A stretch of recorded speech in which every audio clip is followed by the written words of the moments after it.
Então, na semana passada, eu conversei com o jornalista Saulo Gomes, maravilhoso, referência para todo mundo que gosta de jornalismo, e também o escritor Geraldo Lemos, sobre as previsões que o médium Chico Xavier fez há 48 anos no programa Pinga Fogo. Uma delas foi o debate central da nossa entrevista, a data limite. Vamos acompanhar um trechinho desse episódio.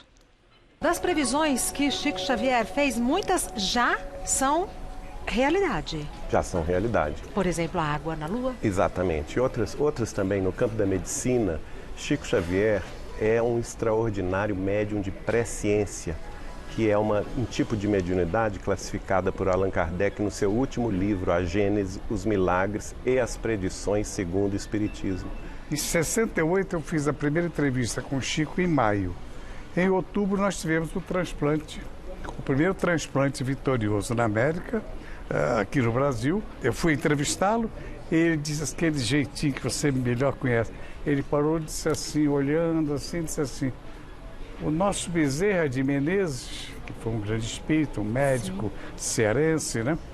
Ele disse assim, está nos dizendo aqui, o órgão de plástico será uma solução. A ciência francesa tem 2, 3 anos que anunciou oficialmente a descoberta, né? Nós temos também um trechinho do Chico fazendo essas previsões. Vamos ver, que a gente relembra um pouco dele. Se não entrarmos numa guerra de extermínio nos próximos 50 anos, então nós podemos esperar realizações extraordinárias da ciência humana partindo da Lua. E essa data limite, Geraldo, que dá até um frio na barriga. Aquilo que ele falou no programa Pinga Fogo em 1971, se a humanidade vencer esse período nos próximos 50 anos, vencer a tendência belicista das grandes nações, sem nos lançarmos a uma guerra de destruição nuclear que seria devastadora, que teria consequências imprevisíveis para a própria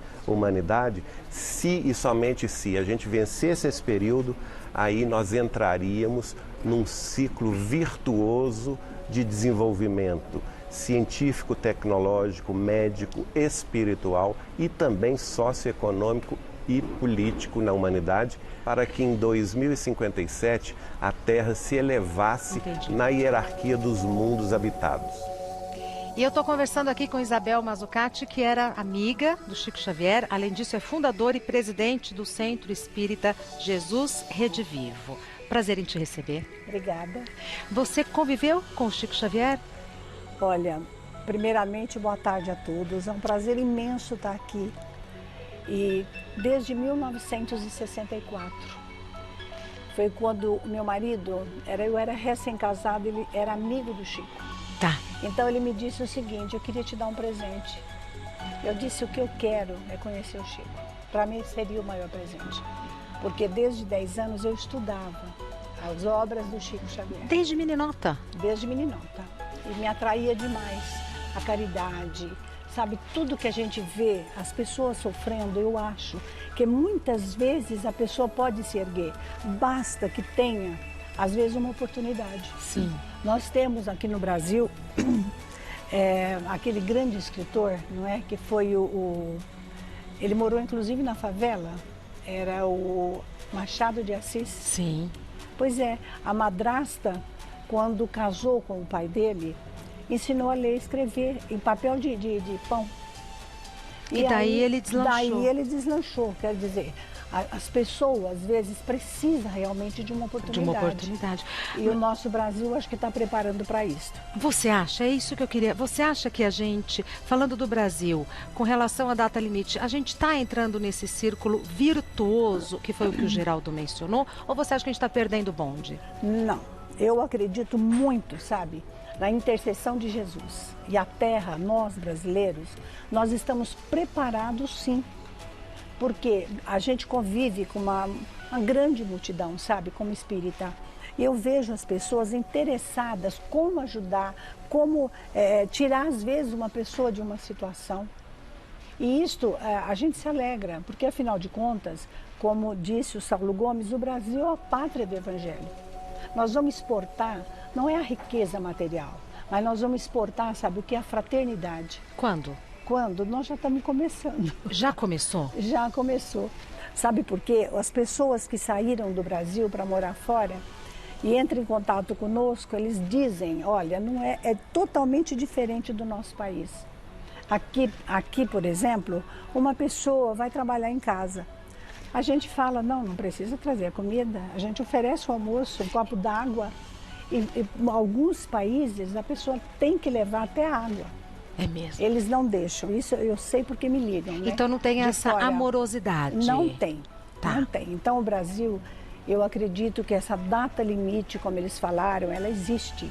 Entretanto, Chico também nunca colocou assim, Regina, vai ser tal dia, tal hora, tal mês, nunca. Ah, como que ele colocava? Ele colocava daqui uns 50 anos. Ah, era um prazo elástico. Isso, porque a gente pode mudar de 50 para 60, sabe? E eu vejo também uma Entendi. coisa, se no começo, lá atrás, antes desses 50 anos, nós passávamos por uma crise, aliás, a humanidade sempre está em crise, mas estava perigando a Terceira Guerra Mundial. O Chico disse que Jesus, ele intercedeu no plano espiritual. Por isso que não aconteceu. Por isso que não aconteceu. Agora, quem é o diretor do plano terrestre? Jesus. Ele está no leme. Ele está na direção do nosso país. Então, ele pode interceder mais uma vez. Ô, Isabel. Agora, Regina, por que as pessoas, às vezes, têm preguiça de fazer oração? Até para si próprios. Gente, Deus não é pobre, Deus é muito rico. Se nós pedirmos, e de tanto pedir, a gente se torna merecedora. Por que você acha que é preguiça? Acontece. Sabe por quê? Nós temos uma vida muito agitada. Sim. Ninguém tem tempo. De manhã eu tenho que levantar, fazer o banho, correr, tomar um café correndo e sair para o trabalho. A pessoa esquece que tem que alimentar a alma. Porque, afinal de contas, nós temos, não é só essa matéria, nós temos, de fato, uma alma. Que é mais importante que a mais matéria. Importante, sabe? E essa importância nós esquecemos às vezes. Isso você falou que começou a estudar o Espiritismo com 10 anos. Isso o Chico te ensinou? Isso você já tem com você? Porque o seu relacionamento com o Chico, realmente, o seu marido, era de amizade. Né? Era um relacionamento o meu marido, próximo. Sim, mas eu ia mais para assistir o trabalho. Sabe? A gente assistia e participava. Como que era? Olha, Regina, quando eu fui pela primeira vez, Uberaba, naquela época, em 64, não tinha o que tem hoje. Eles não estavam preparados. Isso é da época?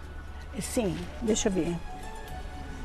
Não, esse não faz tanto tempo. Tá. Então, veja bem, Uberaba não estava preparada para receber as caravanas. Porque, de repente, o Chico lá era milhares de pessoas. Ele não cobrava nada? Absolutamente nada. Nunca cobrou? Nunca, nunca, isso eu posso afirmar. E ele sempre teve do lado dele o Eurípides. Sempre, sempre. Até hoje, eu preciso falar que as lembranças do Chico Xavier, porque não é museu, tem que pôr lembranças, né? Uhum. Então, quando eu entro, eu procuro ver realmente com olhos críticos. A gente, como dona de casa, mulher, Exato. Eu quero ver se tem um pó, se tem alguma coisa fora. Nunca encontrei. Nunca. Eurípides era um amigo, era uma entidade? Quem era Eurípides? Eurípides era o filho adotivo do Chico. Tá. E sempre cuidou dele com extremo cuidou zelo? Extremamente. Basta te falar que... Olha ele lá. Basta falar que Eurípides, ele... Quando ia dormir, o Chico levava um copo de leite para ele. Aquele jeito mineiro, carinhoso, sabe, que muitas vezes falta até nos pais, né? Falta. Porque o Chico falava uma coisa muito importante, ele dizia, o olhar de uma mãe alimenta um filho. Ou recrimina, né? A gente tem que ter muito cuidado como mãe, até para olhar, né, Isabel? Sim, a gente tem que ter, mas o filho mesmo errando.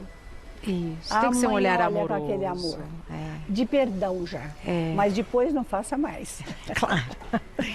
Então, e aí, depois que o Chico foi envelhecendo, foi ficando doente, o Eurípides passou a levar o leite para ele. Então ele dizia, eu era o seu pai hoje, você Coisa é meu linda. pai. É muito bonito, então a gente tem uma admiração muito grande. A Donda, por exemplo, a Neuza, era uma pessoa muito próxima do Chico, muito próxima. E quem era a Neuza? A Neuza, ele chamava ela de Donda. É uma pessoa que eu conheci muito lá atrás e que ela cuidava de pessoas. Eu posso só citar um exemplo. Eu tinha uma senhora negra, dá licença. Toda à vontade. Estamos batendo papo em casa. Então, tinha essa senhora chamada Dona Maria. Ela teve que amputar as pernas, os braços, tirou as mãos, ficou só um toco, não falava mais, e a Neuza punha em casa, sabe? E ela cuidava como se fosse o parente mais próximo dela. A gente percebia, por exemplo, quando vinha uma pessoa, a gente fala portadora de uma energia negativa, ela gritava, ah! E quando era uma pessoa que levava paz, amor, sabe? Ela, com aquele toco, ela batia, como que palmas, né? E acontece que o Chico ia uma vez por semana visitar a Dona Maria. Um carinho assim com a Neuza, com todo mundo. Então, depois, quando ela ficou doente, abriu feridas, Chico disse para a Neuza, coloque agora no hospital. E lá ela faleceu. Mas a grande surpresa é que, de repente, Maria Dolores, que é uma poetisa que comunicava com Chico Xavier, contava histórias através da poesia. Tá. Então, ela veio contando que a Dona Maria fora a Marquesa de Carandaí.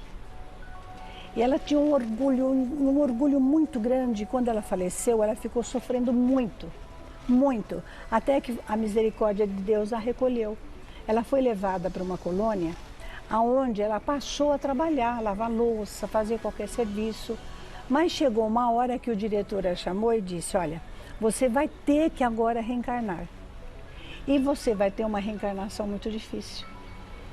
Você não vai ter paz, não vai ter família, você vai ter que amputar as pernas, braço e não vai falar. Agora, se você não aceitar, você vai ter que voltar para aquele lugar que você estava. Tá. E ela aceitou. Reencarnou. Reencarnou. Ela enfrentou tudo aquilo. Mas Deus é tão misericordioso que eu costumo dizer assim, Deus manda aprovação, mas manda solução. Por quê? Apareceu a Neuza na vida dela. Exato. E essa menina, ela cuidou como parente, né? Mas ela entrou numa fila lá desencarnada e o diretor levantou e veio trazer o diploma na mão dela, porque ela tinha passado no teste. E como é que você tem contato com essas histórias, Isabel? Através da minha ida ao Uberaba. E os livros dele, né? O Chico já deve ter uns 500 livros. Por exemplo, os romances do Chico. São coisas que, sabe... São histórias belíssimas. Belíssimas. Independente de religião, independente de qualquer coisa, as histórias são belíssimas. São verídicas, né? Então, tinha, por exemplo, o livro Paulo Estevão. Ali, quem lê, entende um pouco mais o que é ser cristão. Quando se fala de perdão, as pessoas dizem, não estou preparada, que isso, não perdoo. Gente, lê o livro, vocês vão ver. Qual livro? Chama Paulo Estevão. Tá, Paulo Estevão. É, Paulo Estevão, romance do Emmanuel, né? Então, esse romance mostra o que é o perdão. Ô Isabel, você conviveu com nesse ambiente? Sim. 50 anos depois, você vive num outro ambiente. Isso. Você acha semelhanças positivas entre as duas situações? A impressão que a gente tem é que deu uma desandada pro pior. Não, é assim, eu acho que os livros do Chico são intocáveis.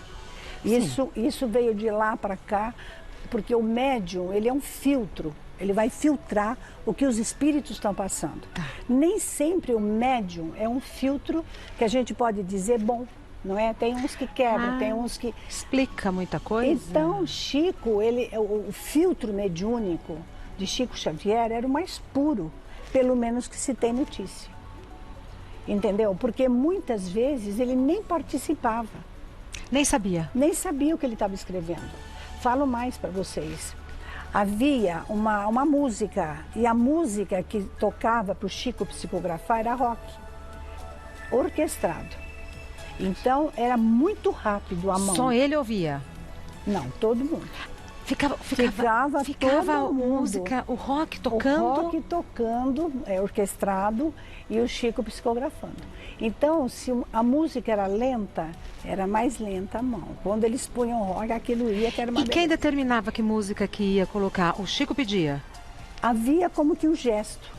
E aí a pessoa que tomava conta do som Já já sabia. sabia. E outra coisa, os papéis eram de sulfite.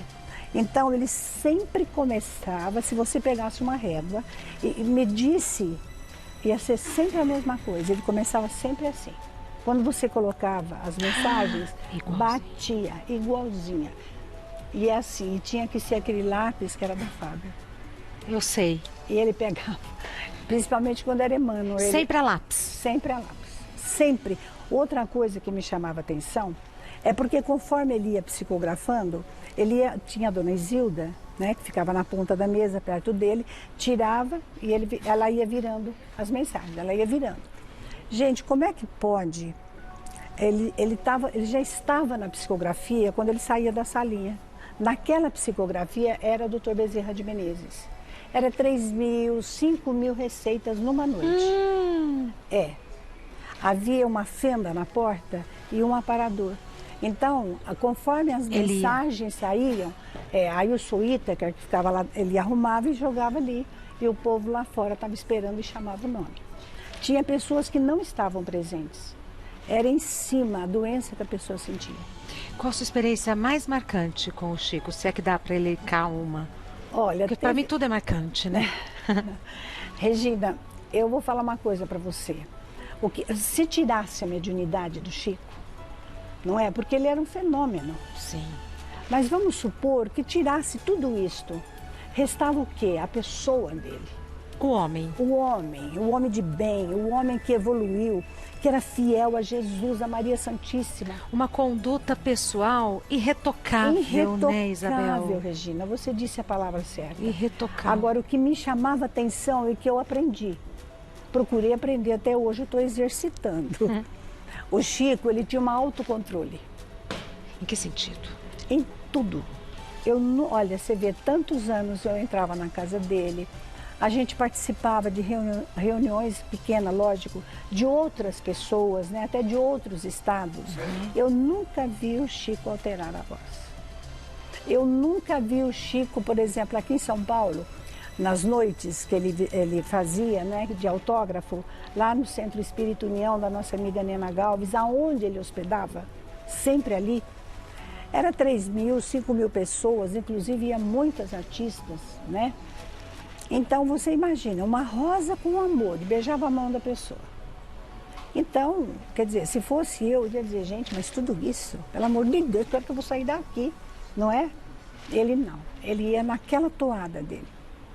Sabe, nunca, jamais você via ele ansioso. Então ele era profundamente respeitoso com a mediunidade dele. Com a mediunidade, isso é uma conquista da alma dele. Porque a mediunidade pode existir, existe em qualquer pessoa. Entretanto, o Chico, ele tinha essa grandiosidade. E nada tirava ele do sério? Nunca ninguém chegou e tentou, achando que ele fosse uma fraude ou achando que ele estava atuando. Nunca ninguém tentou, sabe, com um jeito assim, maldoso? Já teve. Eu fui testemunha do que eu vou contar. Uma senhora... Sabe, uma perguntinha capciosa, uma coisa assim? Sim, mas isso não atingia, Chico.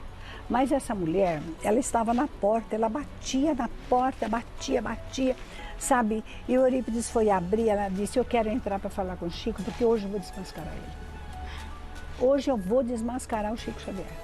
Essa mensagem, ela estava com a mensagem na mão, exibia, fazia assim, sabe, para chamar atenção. Não é do meu marido. E ele vai falar por que ele fez isso.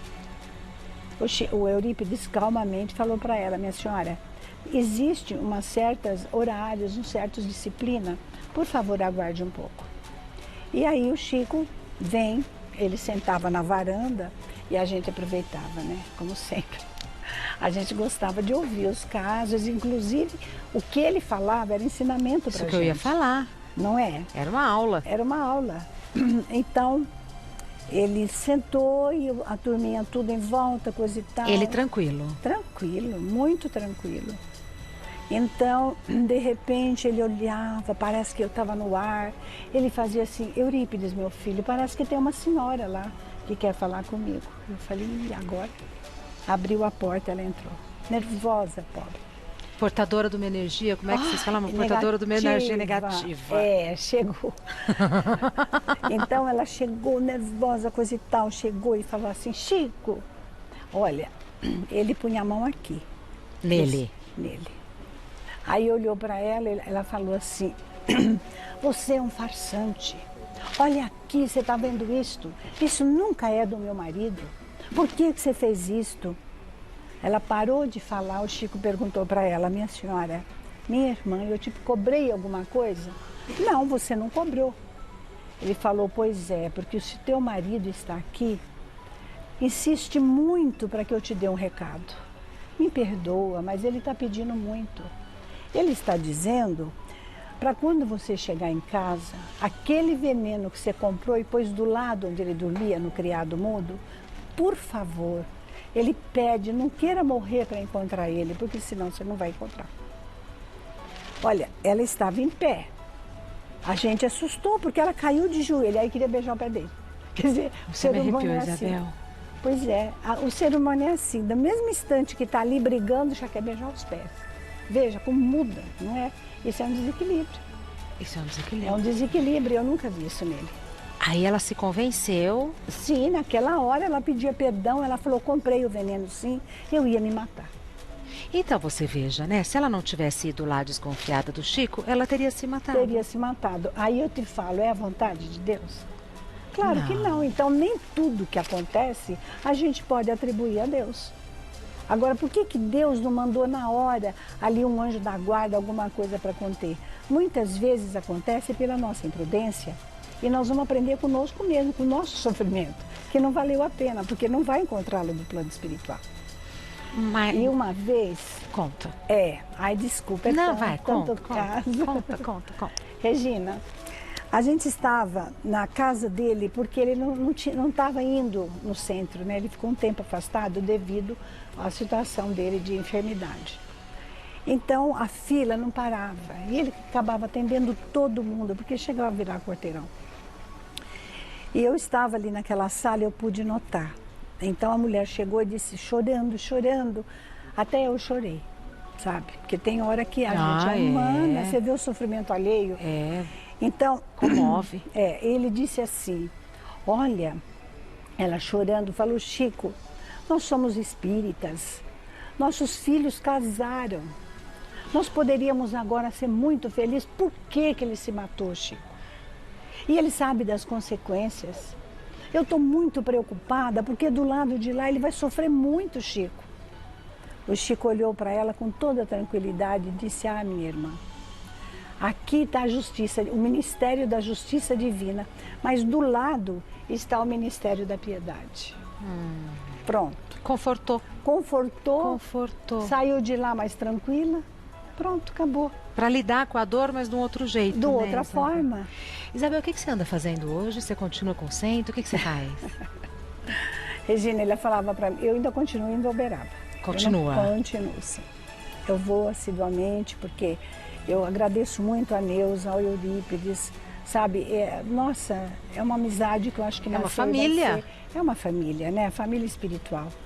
Então ele diz o seguinte, ele fazia assim para mim, Isabel, o teu lugar, aí ele fazia assim, é lá, ó, no meio da mãe e da criança pobre.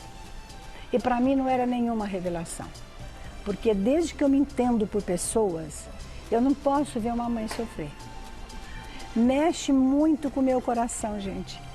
Como é difícil a mãe, sabe, preocupada porque os filhos nem telefonou, hoje com celulares, ela quer toda hora, onde você está, com quem você está.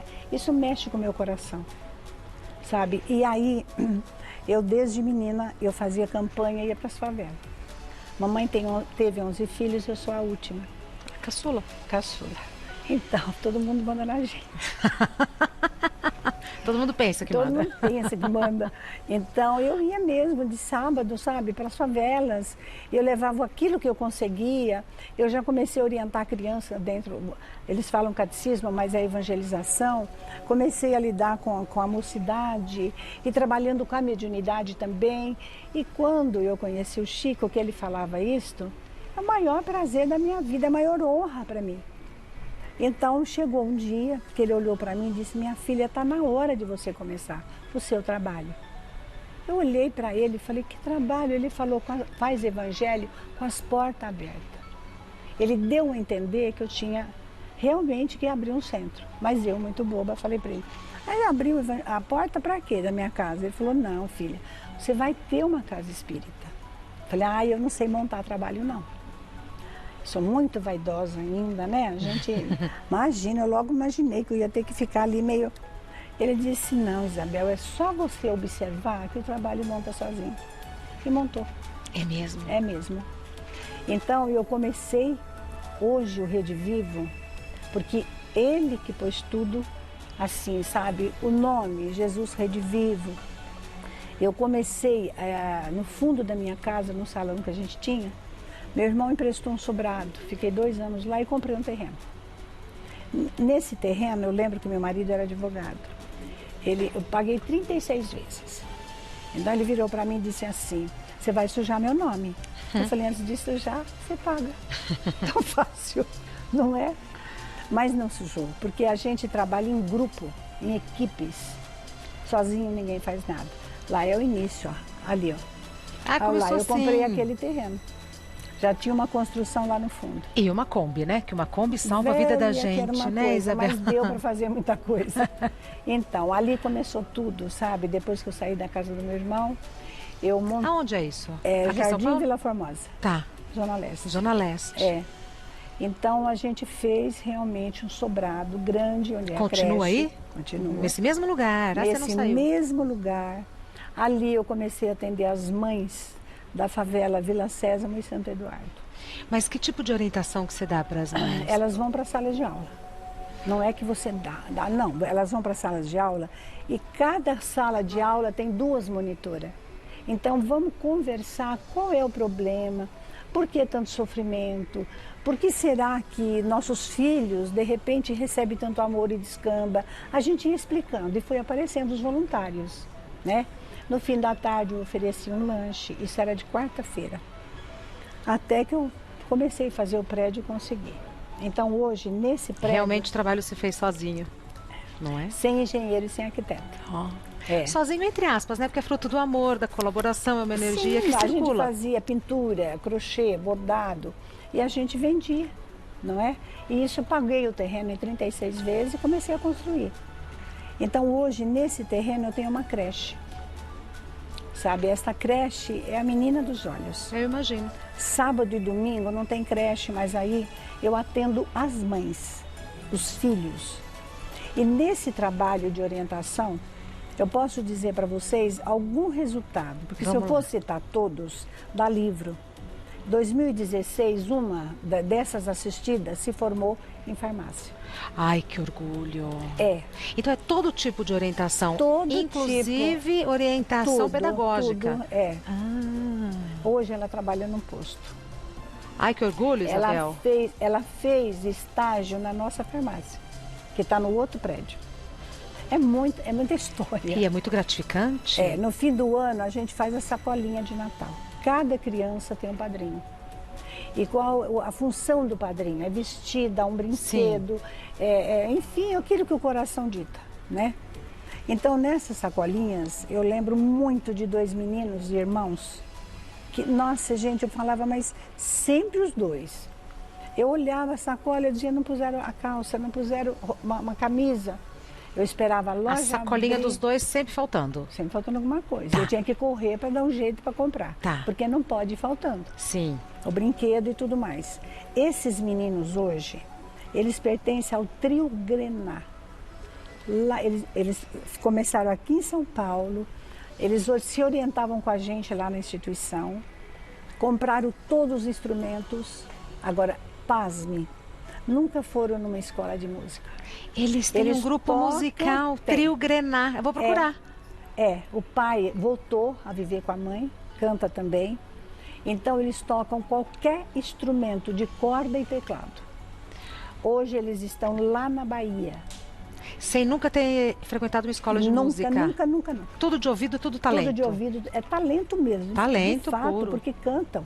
E eles estão lá em Juazeiro do Norte. Que legal. Ô Isabel, fica aqui para depois ir para a mesa com a gente, vai ter uma torta de chocolate vegana. Nossa, Você fica? Fica. Não precisa falar duas vezes. Fique, fique. Antes eu vou dar o site do... É Centro que chama? Centro Espírita Jesus Rede Vivo. Do Centro Espírita Jesus Rede Vivo, que é Jesus Rede Vivo, tudo junto. Jesus Rede Vivo. Rede com I, R-E-D-I, jesusredevivo.com. No Instagram, Jesus Rede Vivo e no Facebook, Jesus Rede Vivo. Sempre assim, não tem erro. E é sempre, você mesmo. sempre fala em nome do Centro Jesus Rede Vivo, né? É, a gente fala Rede Viva. Tá certo. Só Rede Vivo, né? É. Então nos encontramos daqui a pouco na mesa. Tá, muito Tá bom? obrigada. Eu que viu? agradeço. Gente, muito obrigada a todos, obrigada mesmo. E ficou muitas histórias, não é? Muitas histórias. Há muitas ainda a gente vai talvez escrever e a gente quer oferecer depois para você um livro chamado Brasil, Coração do Mundo, Pátria do Evangelho, psicografia do Chico e do Espírito Humberto de Campos. Aceito. Tá? Aceito. Obrigada, Eu fico viu? muito honrada, viu? Desde já. Muito obrigada. Até já, Isabel. Até já.